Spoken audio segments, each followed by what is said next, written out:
Craft Brewed Sports Cincinnati Style is brought to you by Minuteman Tickets. Football season's in full swing, everyone, and there's only one spot you should be heading to get your college football or NFL tickets, and that's Minuteman Tickets. Look, we love Minuteman. They're Ohio guys, they're sports fans, and they're not going to screw you over like other ticketing places. It's not just football either. They got it all. Baseball, hockey, theater, rib cook-offs, doesn't matter. Hit them up, MinutemanTickets.com, or give them a call at 614-943-3000 and avoid all of the fees. Tell them you heard about them right here on Craft Brewed Sports, Cincinnati Style. Cincinnati Style is also brought to you by More Labs. Drink one bottle of morning recovery while you're partying and bounce back quickly the next morning. Guaranteed. Go to morelabs.com and use the code SPORTS at checkout for 20% off your non-subscription purchase.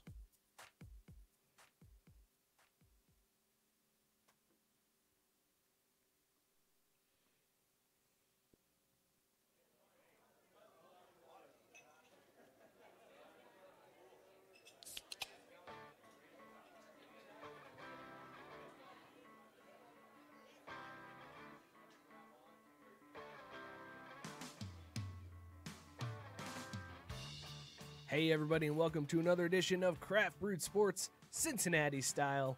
I am Mike. With me, as always, is Scott. Joe hanging out behind the computer. Scott, how you doing today, man? Losing in different continents, that's new.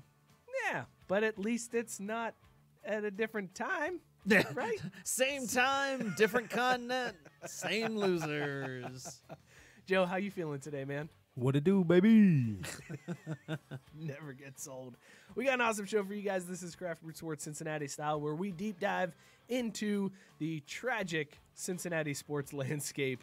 Talk about all of the tragic. It's ugly right now. But at least we got some hope. College basketball is here. Xavier preseason game starting off, getting a dub. We got a dub under our belts already. Doesn't matter that it's preseason. I don't care. It still counts. Lots to get to today. We're going to talk all of the drama around Andy Dalton getting benched. We're going to talk about the lack of trades that happened from the Bengals. To their detriment. And then I'm just going to sit here and thank God for about 30 seconds that it's a bye week and we can't lose this week. But they'll find a way. I mean, I feel like they already did. Yeah. When you take 8 straight L's before the bye, you ain't winning during the bye. We're also going to talk some Cyclones hockey, baby. Hockey! Yes, we are not, admittedly not big hockey fans. No, but we give our college best. And the Cyclones are an enjoyable product. We'll get into that in a little bit here. But first, let's do this Bengals talk because, let's do them Bengals. I just can't. I can't do it anymore, man. I'm just so disappointed in this team. At least this time around, going into this game, I was like, they're probably going to lose. Yeah.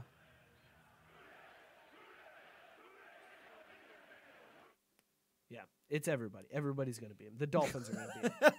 I know I make that joke every week. I still have hope. I don't. That's the one game that I'm still just like, circle it. That's the dub.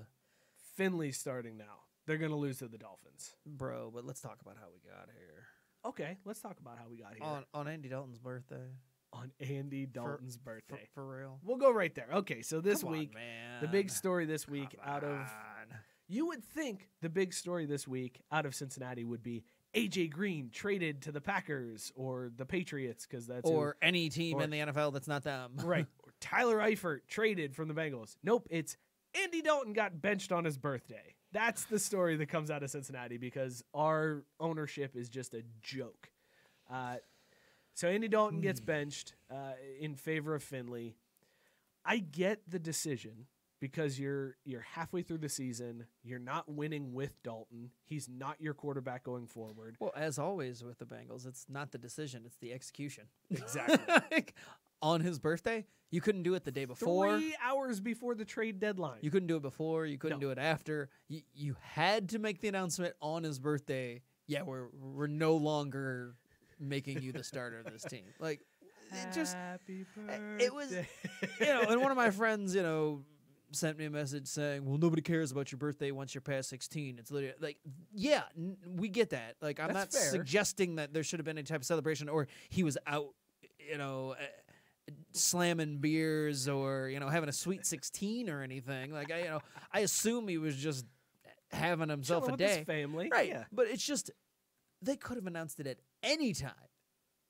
Yeah. And they did that day. Well, and the thing that sucks, and what Andy had a very heartfelt he talked with the media where he almost broke down in tears a couple of times because he feels wronged by this organization, and it comes down to the fact that they waited until 3 hours before the trade deadline. He was like, if you're going to make this move, fine, but do it at a time when I can look at maybe trying to go to another team. Like, let me work out some type of trade deal. Right. Because Andy Dalton feels like he is good enough to be a starting quarterback in the NFL. And let's be honest, the landscape is such that, yeah, he is. He absolutely. There's some team, one of the 32 teams that he should be starting for. Right. He could have definitely gotten on somewhere. Right. I don't know exactly where. I mean, maybe Denver. I was gonna say it's hard to like pinpoint a spot, but when you start going team by team and looking at their situations, you're like, yeah, he could be starting over that guy. And Denver's one. I mean, at Miami. There's no reason he wouldn't be able to start in Miami. Miami's not going to do it because they're like, we don't want to upgrade anything. They're not trying to win, but I'm saying if you're just looking at it from a specifically, could he be starting for this team? Not would they want him to screw them out of the first overall pick? Yeah. How poetic would that have been if Andy Dalton gets traded to Miami and then Miami ends up not getting the first round pick because they beat the Bengals, and the Bengals get it on the back of Andy Dalton going to Miami. That would have been hilarious. That is way too far forward thinking for Mike Brown. There's no way they would have been able to come up with that type of scenario. But yeah, so Dalton gets benched. I think that's where the problem is. This decision was made before 3 hours before the deadline. Oh, absolutely. I mean, this is a decision that's obviously, we've kind of batted around. So it's not as if they haven't been discussing it, down there at Bengals headquarters. But it was a decision that was made certainly shortly after the game was over. Right. But again, you could have announced it prior to his birthday. Or you could have waited till just after. Like, there was no rush when they have a bye week to name Ryan Finley the starter. They literally could have waited until next week to make this announcement. They chose to make it immediately after, like, everybody had cleared waivers. It's like, Tuesday morning, waivers are clear. Andy Dalton, you're no longer starting for our team. Unreal. And not the worst decision the team made this week. That's the other crazy part. As bad as this was, it wasn't the worst decision because the front office, I think it was Mo Egger, did a column for The Athletic where he quoted the front office as saying, we're not in the business of making other teams better, meaning they weren't going to trade A.J. Green. They weren't going to trade Tyler Eifert. And in doing so, they're not in the business of making the Bengals any better. They just don't care. This front office is so frustrating as a fan. I was talking to a buddy of mine who was like, it's interesting. The Reds have less postseason success than the Bengals do. No, I mean, neither of them have postseason success, but the Bengals have been there more often than the Reds in recent memory. Yeah. But the Reds get this slack where they actually have some fans who understand, okay, they're trying things. They're making some type of moves. It seems like they're trying to get better. The Bengals have no goodwill in the city anymore. It's gone. And I can't wait to see what happens when the vote comes up for the stadium levy and the voters just flip them the bird and tell Mike Brown, go ahead, move. We don't even care anymore. I mean, it would be the right thing. If this city doesn't do it, I'm going to be furious. Yeah. Because at this point, like, what are we even doing? Why would we give Mike Brown that type of leverage to keep this product on the field here? I mean, there's absolutely no reason. He specifically states we're not in the business of making other teams better, and we're just gonna wallow in our suctitude here and just keep going with the status quo. So we don't care about getting any better. So he's come out and admitted, without actually saying the words, that yeah, we don't care, and what you get is what you get. You know what I think is also interesting about the Dalton benching?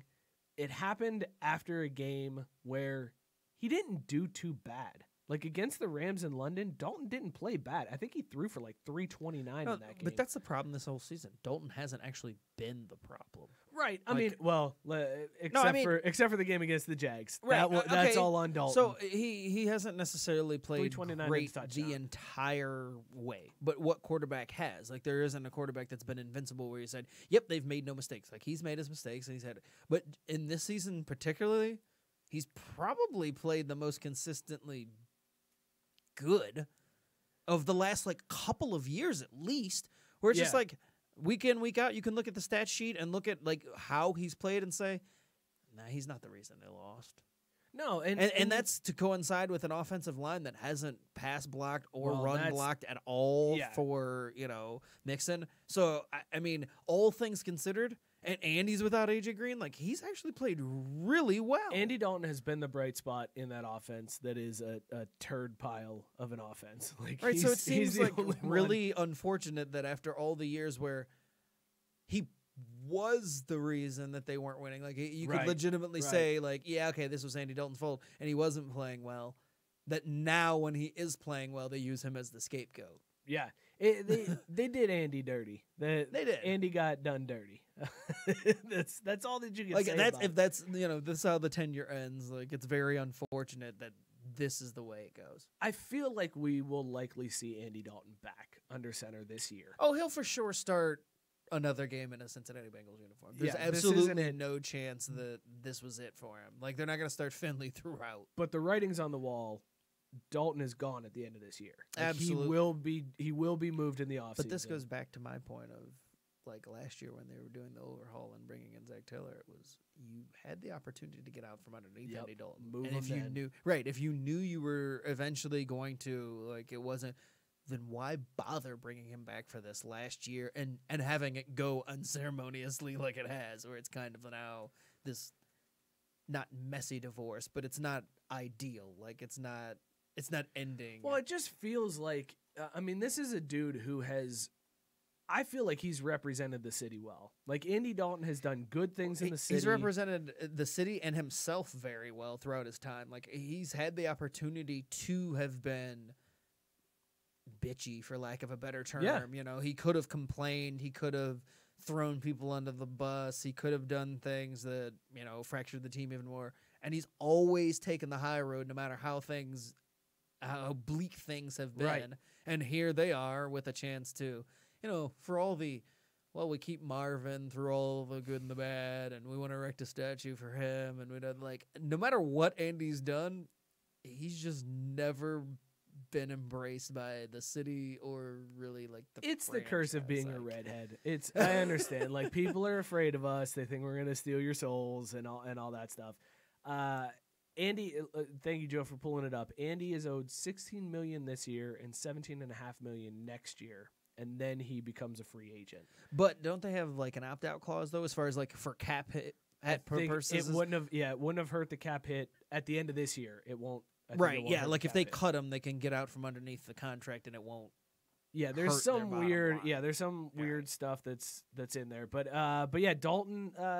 I feel like if you were, to your point, if you were going to moving him before this season would have been the time to do it because. Fresh start. You had a new head coach. You had Well, just a clean slate across the board. And from the other team's perspective, you get Dalton for 2 years under team control before he becomes a free agent. Now it's a You would have had more leverage for trading him. right now it's not as ideal of a contract for a team taking him on. Who wants Andy Dalton for a year? Now you're not going to, because they've put themselves in the position Right. where everybody knows they're going to put get the rid of cards on him. the table, So yeah. they're not going to get they're not going to get anything for him. They'll just wait until they cut him.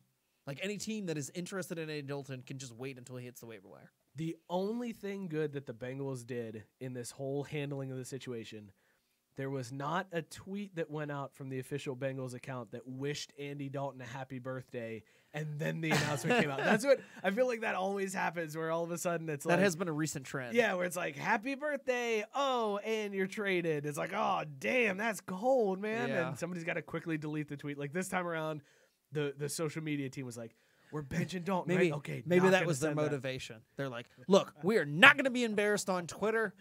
Make the announcement now. We are not showing up on freezing cold takes with this one. But yeah, so Dalton's gone. Finley takes over. It's clearly a move just to see if you need to draft a quarterback in the upcoming draft. Right. You got to draft a quarterback in the upcoming draft. I don't know why we have to do this. Yeah, no, they have zero reason not to. I mean, they absolutely have to draft a quarterback in the first 2 rounds. How did you think the Bengals did in London against the Rams? What were your takeaways from that game? Somebody cover Cooper Kupp.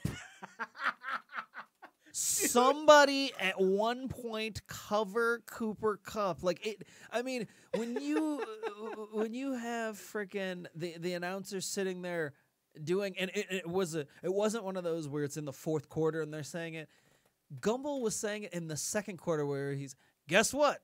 It's Cooper Kupp again. And I'm like, he already has like 8 catches in the second quarter. He finished with over 200 yards. And he was always wide open. Cooper only had 7 catches all game. Did he? It felt like 19. Exactly. It felt like that's all it was. But he had 220 yards on 7 catches. But every time he caught the ball. Well, okay. And there was one where it was just a beautiful throw. He was double covered. He made the catch, and it was like deep in which that's fine. But the rest of the time, it was literally Cooper Kupp wide Dude, open. His only touchdown, I think, was on that flea flicker play. Yeah, and that was the grossest defense I've ever seen. I don't even know who it was rolling on the ground as Cooper Kupp was running past him, and then somebody else is on skates going backwards. I'm like, Will you step up and make a hit? Instead, they're jogging backwards, watching Cooper Kupp go into the end zone. It was so disgusting. Yeah, that was my takeaway. Because if you take away, like, the fact that they didn't cover Kupp, they actually, again, weren't playing that terribly. And they were in a decent position. Yeah, they were in a decent position. They looked all right. Like, but every single time the ball went to Kupp, it was like, what is happening? Why is there a breakdown? Like, and you're like, at some point they're going to cover him, right? Nope. They're not going to cover him. Nope. He's just going to run free, and he's just always going to be there. But in between there, though, they played pretty well. In fact, I thought, okay, maybe this is the game. Like, it never necessarily felt like they were going to win, but it was like, this is the game where it's going to come down to the final possession because Zach Taylor knows this team well enough. Like, having just left, he knows them well enough to exploit some of the things, and like it's going to come down to a final play. But they couldn't quite get there. Like like on offense, they couldn't quite do enough, and so that was the difference. But man, it's just another unfortunate thing where they lost, but it didn't feel like a devastating loss. Just another. That's what's so frustrating about this team is it's like you go into the game like they're gonna lose this game, but they're gonna give me just enough hope to think they could pull it out, right? And then they're still gonna lose, and I'm just gonna get aggravated the whole damn time. Yeah, and that's gonna be the whole season, But at least we have a bye week. We're not losing this week. Cincinnati does not take an L going into this weekend, other than the whole. How funny is it though that it's just you get to the bye week and it's rarely the split bye week where you literally have 8 games finished and after the bye you have 8 games. Like it very rarely happens that way, and you hope that it would happen that way if you like. This is the perfect one if you had a playoff team where you're like, all right, we split the season. We've got 8 games behind us and we've got 8 games in front of us. This team, it's just like, oh my God. We've still got 8 more games. Still have 8 to go. Yeah, it could be worse. That bye week could have come in week 4, where it's like, yeah. I mean, it definitely could have gone worse. But wow. I looking forward, I feel like Zach Taylor is telling this team, okay, it's an 8-game season. That's all it is. Like, well, you absolutely have to, and I feel like you can kind of parlay this and say, all right, not only is it an 8-game season, we've got a new starting quarterback. Like this is everything. Before these 8 games doesn't count, we're only going to judge the season based on these 8 games. And Andy's sitting there in the corner like, okay, do you need me in this meeting or can I go? Right. I'll just go. Yeah, I mean, for Andy, it sucks no matter what. But in general, like if you're Zach Taylor, that's your rallying cries. Forget what happened the first 8 games. We have a chance. I mean, you literally come in and say, guys, we have a chance to go 8-8. And then I mean, after the laughter dies down in the room, right. you go, I mean, it's seriously. It's completely unrealistic if you're like logistically thinking, but I'm saying that's what you could say. Right. It like is you can possible. say we have the chance to turn this thing around and finish this season at 500. Like as of today, like let's go to work and that be our goal. We finish the season at 8-8. And then after the bye week when we lose, it's like, okay, we have the chance to finish 7-9. You just keep going from there.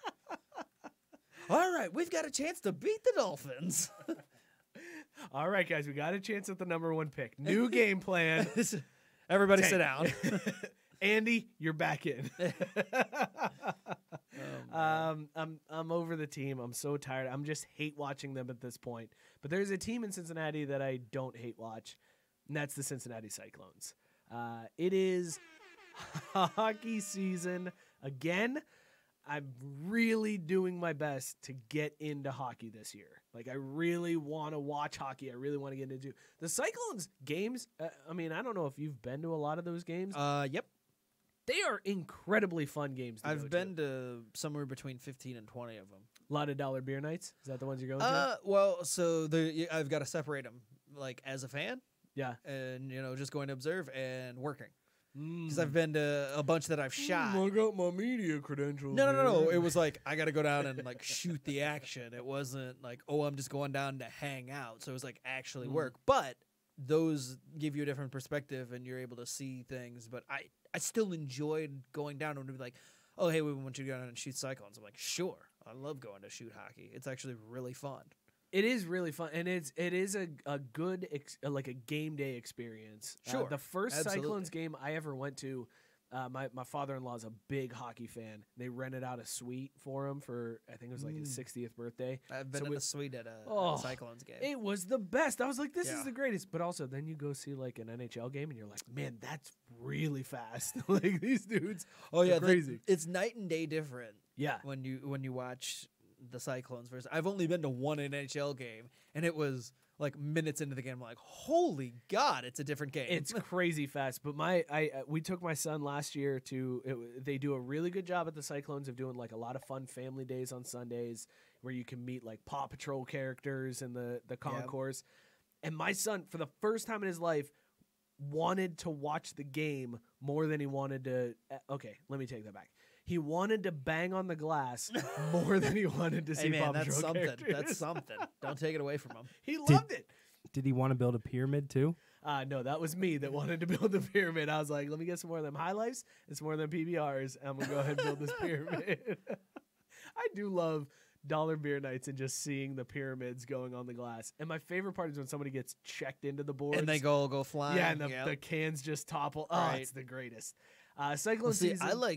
I enjoy the fact that on Dollar Beer Nights they generally have the dollar dogs and everything. So it's like, and not only am I getting slammed, I'm also getting stuffed full of processed fake meat, just stuffing that down my gullet. So it's like, how many hot dog wrappers can I also add to this stack You're of just beer layering cans? them on the pyramid. Yeah, I mean it's like it's doubly fun. Do you think it's garbage when a section starts all putting the pyramid together? Like, I feel like if you're building a beer pyramid on Dollar Beer Night, that's your pyramid. You're not allowed to have like everybody else. No. Yeah, you have to. That's not fair. It has to be your setup. Like that's it. Or at least your group. Like if you go with a couple of people you're with. Correct. Right. Like if me, you, and Joe went, like all of our beer cans, and that'd be it. I get really upset when it's like an entire section is just like, here you go, and they get like the big like the wall of beer cans. No.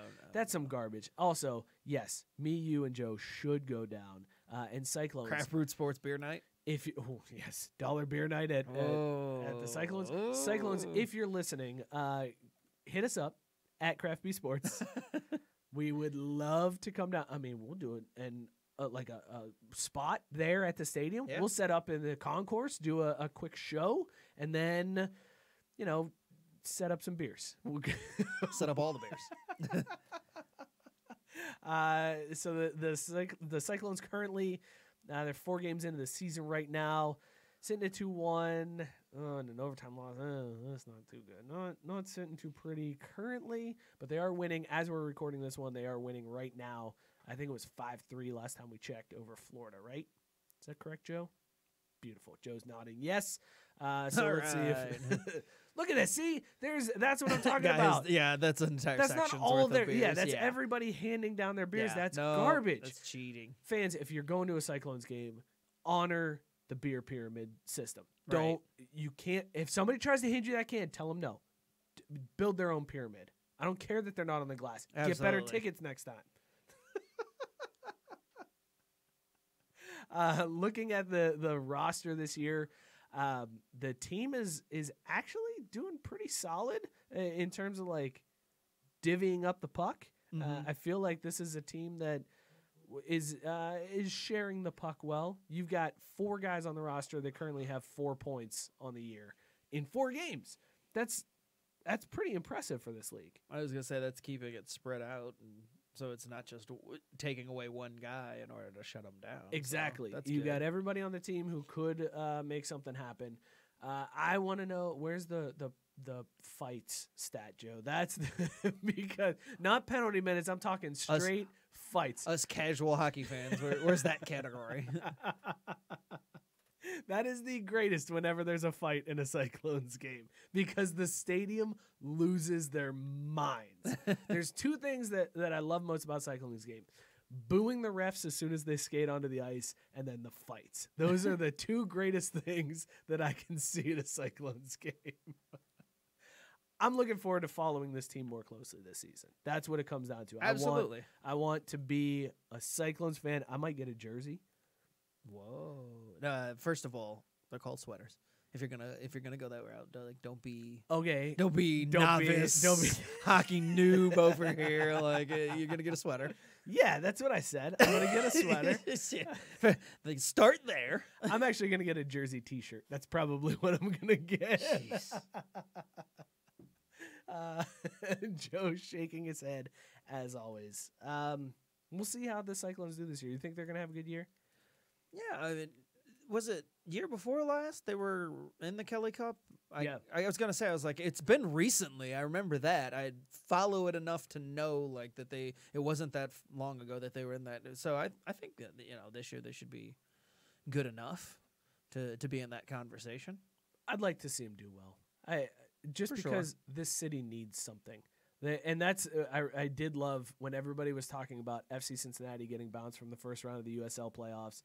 The Reds obviously being terrible in the playoffs. The Bengals not being able to get over that hump. They were like, Cincinnati teams just can't win in the playoffs. And the Cyclones were tweeting out like, yeah, except for us. We're pretty decent over here.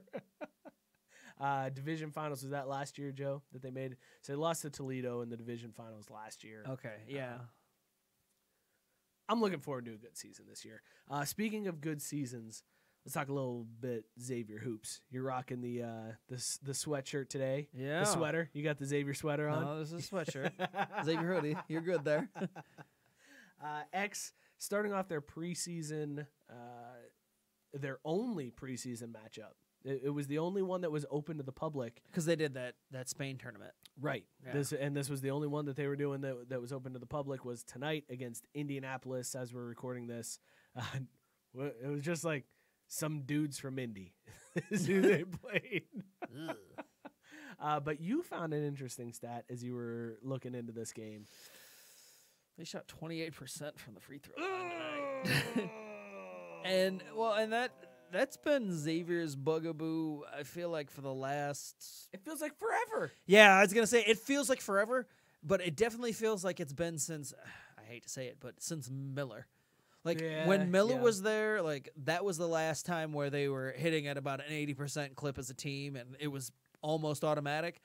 But ever since then, it's been lower 70s, and you've always had 1 or 2 guys who you think should hit with a high frequency, and it was just like, nope, they didn't. And you had McNamara was the only one.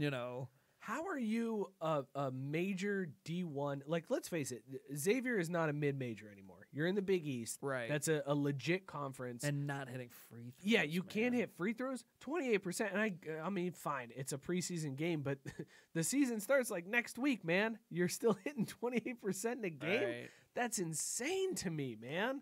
Insane.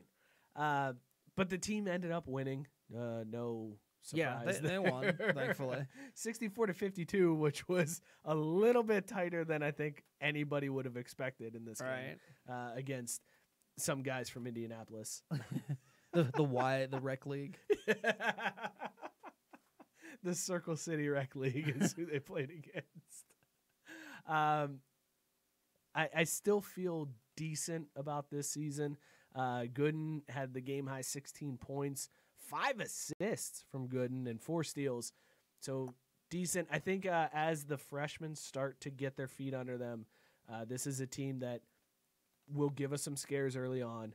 Yep. Can look a little shook, and I think as Xavier fans, we're going to be like, what the hell is going on? But by the end of the season, they start to gel, they start to find their groove, and it's a team that could get hot come Big East tournament time. Yeah, I mean, we talked about it last week. I think the fact that last year they came in unranked to start the season, and then things kind of probably were best case scenario based on having the coaching change and everything. This year there's actual expectations. So, yes. I mean, being ranked 19th, I know it's preseason, and preseason is whatever because they haven't played any games and all that crap's overrated. But there is the expectation from the bigger, national media that this team's going to be good. Yeah. So, hopefully they're able to put it all together and not be as rough, especially out of the gates, because I think that's what happened last year with Xavier. They kind of got buried. And we talked about it last week. They don't have a very tough sled to start off. Like the Right. first real game that they have is against UC in December. So there's the beginning of the schedule is actually really soft, which Xavier has never had crappy out of conference scheduling. No, that's usually something that they had to They bank pride on. themselves on it. They had to before Right, because it 'cause was it's- like, well, we've got to make sure we've stacked the schedule at the Right. beginning because we're going to play our conference and that's going to hurt us a little bit. But yeah, I mean, it'll be interesting to see how this goes overall. But I expect a much better season than last year because last year it's just hard to watch. It was really rough to watch. Joe, what did you just find? Go back to that thing about the line that you just highlighted. Why don't you tell the people what you just read about from Coach Steele on this one? So Coach Steele has this saying. He calls it a kill count. A kill is when the defense gets 3 consecutive defensive stops. He believes that when Xavier gets 7 kills in the game, they win 98% of the time.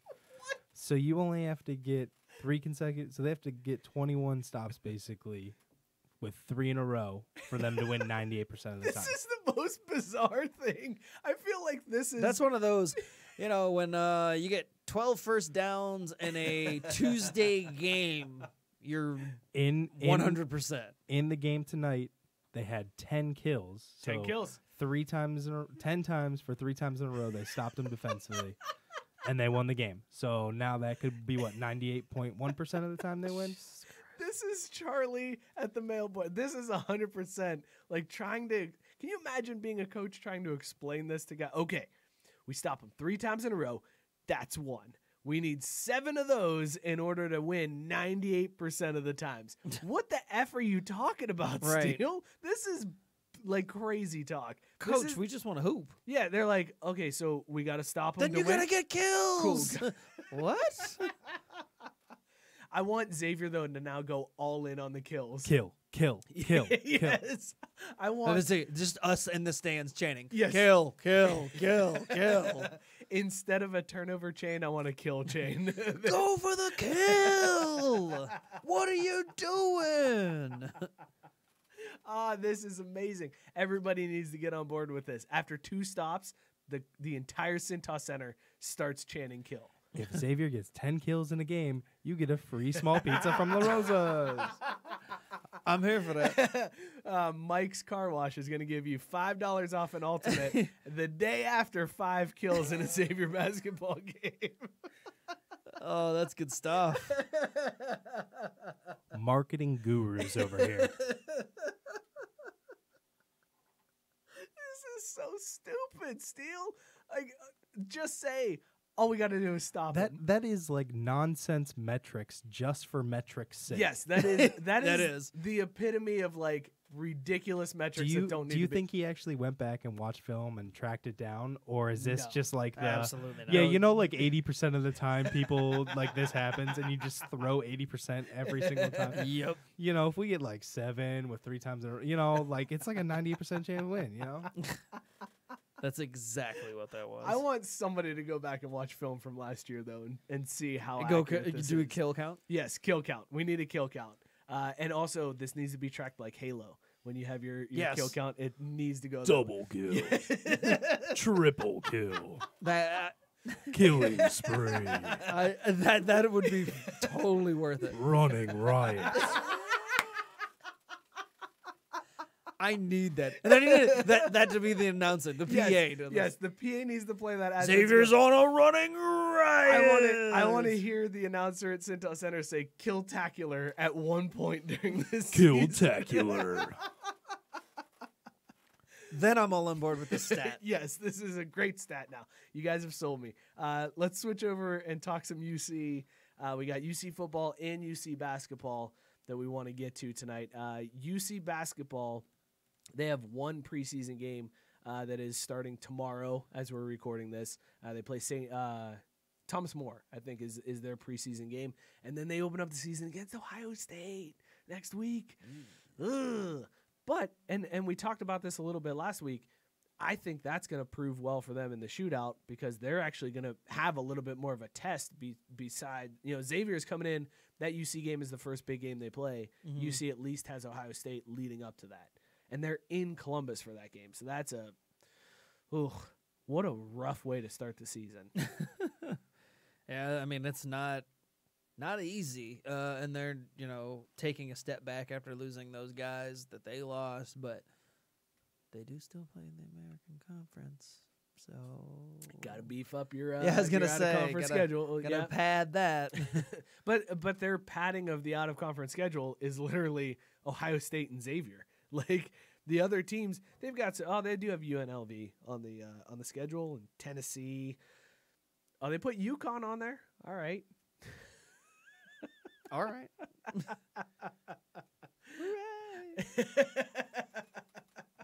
I'm really interested to see how UC does tomorrow night against Thomas More, just to kind of get a gauge of how that lineup is looking.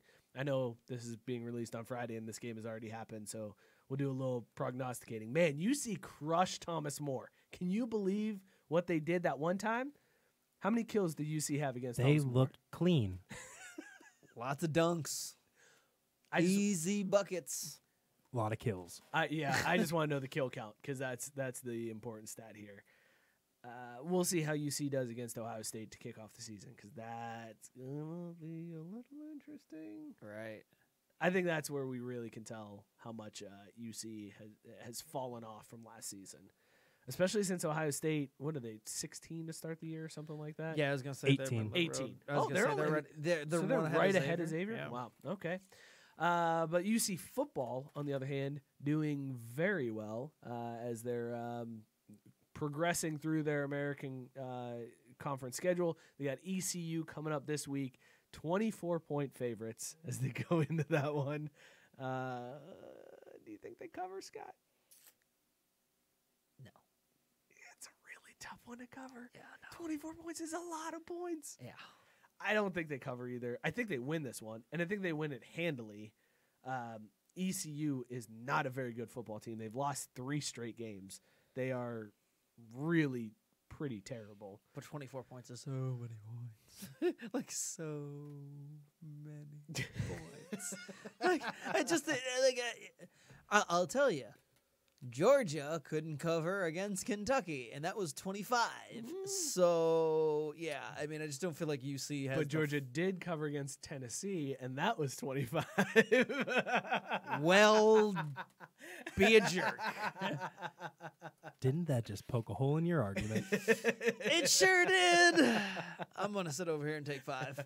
Dude, I went to lunch the other day with some coworkers, and they were showing the UC Pitt game from the championship, and like they kept showing Brian Kelly on the sidelines and Tony Pike and Zach Collaros at quarterback, and I was like, man, this really pisses me off now that Notre Dame lost against Michigan, and we are denied our chance because Notre Dame won't make a New Year's Six bowl now. UC still will. If you win the American, you're going to make a New Year's Six bowl, and that's huge for the program until Luke Fickell leaves after that happens. But that's huge for the program. But I really wanted UC versus Notre Dame in a New Year's Six, and now it's not happening. There's no way that's going to go down. Yeah. Which that's the most unfortunate thing about Notre Dame losing. Otherwise, I don't care. Like I did want to see that matchup, and it would have been very cool to have that happen. But other than that, F Notre Dame. All right, so UC, they've got ECU. Following ECU, we still got UConn on the schedule.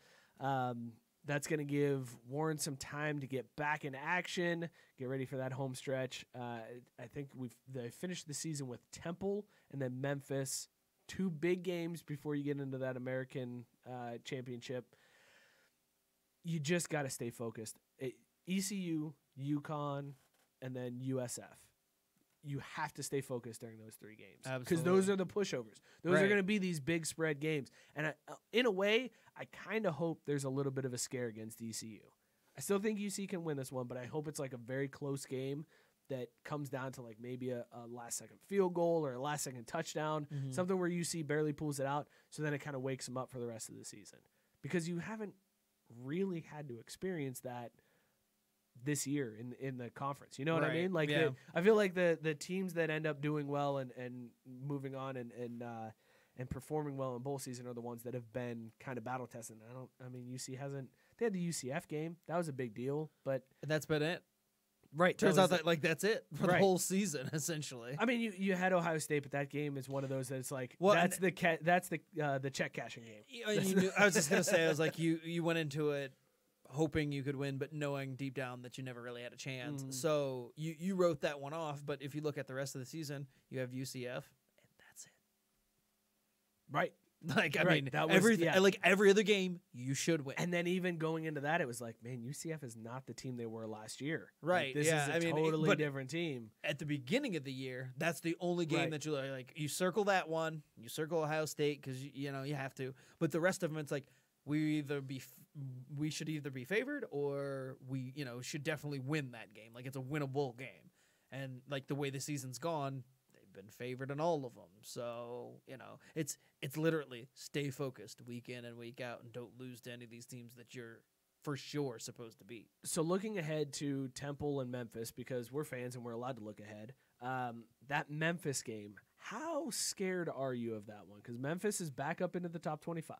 It's at Memphis to close out the season. Well, Memphis has a game against SMU this week where SMU is the higher-ranked team and Memphis is favored. I mean, Memphis is trending upward, so, I mean, I guess that's one where it's like that's another chance for Cincinnati to, show that they're worthy of all this praise that they've received this season.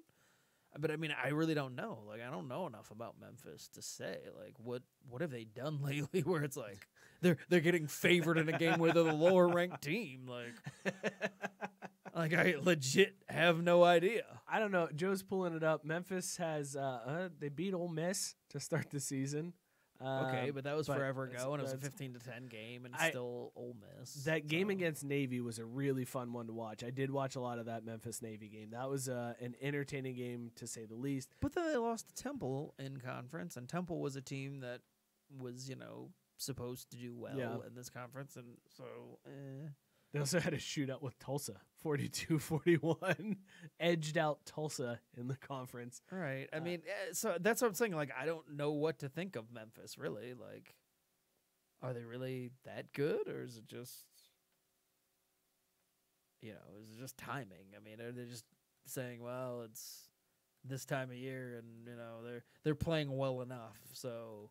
But that's what you got to start looking at as it gets into the later stages of college football is you have these teams who they may have suffered a setback earlier. They may not have looked as good, but now they're peaking now. Yeah, exactly. It's all about coming together at the right time, and I think that's what UC really needs to worry about as they're coming, into the second half of the schedule, as they're moving forward. It's like, all right, I can see that. We got to make sure that we sustain what we've been doing all season long, Right. and make sure that we can carry this through the rest of the season. That's fair. And that's where I get a little worried, because I do want UC to get that New Year's Six bowl. So if you're UC, looking at kind of where everything is falling, I know teams are kind of anticipating SMU to win the American and go on to that New Year's Six, get that New Year's Six bid. But if you're UC, where do you want that game to be, and who would you want as your opponent going into that? Because I know prior to this week it would have been Notre Dame wherever. Right, okay. Play Notre Dame wherever. But Yeah. Notre Dame is out at this point. I mean, I'm trying to think of who's in that area. I mean, the only thing that I can think of would be a revenge type situation where you're like, Florida. So the last time we were in a major bowl was Yeah. the Tim Tebow situation and those teams that Brian Kelly coached. Yeah. And they got smacked down by Florida. So if you're looking at it from that aspect, Florida's ranked 6, and so you're looking at like them being in that range for that type of bowl. That would be the game, I guess, that I would want. It'd be like, let's get a matchup with Florida to get revenge for that Brian Kelly beatdown. When I Tim Tebow think was that'd be a good one. That'd be the best case scenario from a storyline perspective. Otherwise, there's no matchups that you're like, oh, that has any type of storyline to it other than whatever's happening at the moment. Right, and that's what Yahoo is predicting. UC versus Utah in the Cotton Bowl. That's one of those games that it's like, does that help your program at all? Like, I know Utah that would be a whole lot of nothing. Right. Like there is no respect for the Pac-12. It would just be another, they beat UCLA, cool. Right, They beat right. Utah, Yeah. cool. Yeah, there's no- Beating Utah doesn't do anything. There's Like, there's no respect for the Pac-12. right. currently. Well, Like, and it's just like that's a game that could have been scheduled mid-season, and you wouldn't have been that excited for. So why would you be excited for Also, it being a bowl game? Utah looking at winning the Pac-12. Really? Holy cow! I have not been keeping up on the Pac-12 That's at how all. bad the Pac-12 Good is. Lord, man, that's the shocker of that prediction. Not UC going to the Cotton Bowl. That's true. Like I've paid so little attention to the Pac-12 that it's like, wait a minute, Utah could Utah's win number it? 9. Really? Wait, number 9 in the country?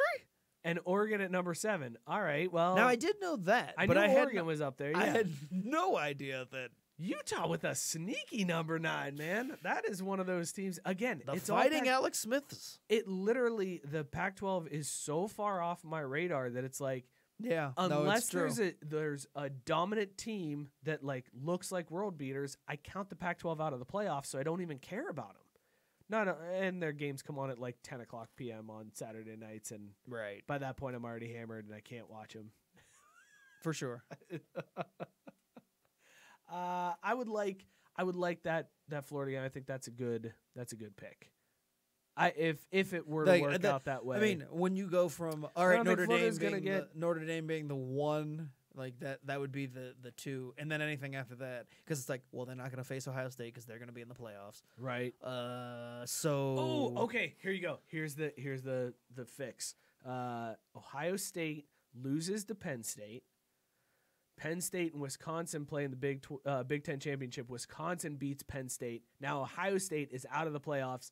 UC versus Ohio State in name a spot. Yeah, I mean, I would like to see. That's the new thing that I'm pulling for. That would be nice to be a revenge game, but you're asking for a billion things to happen that aren't going to happen. And then we get yeah. a rematch of earlier in the year when Ohio State beat the crap Right. out of UC.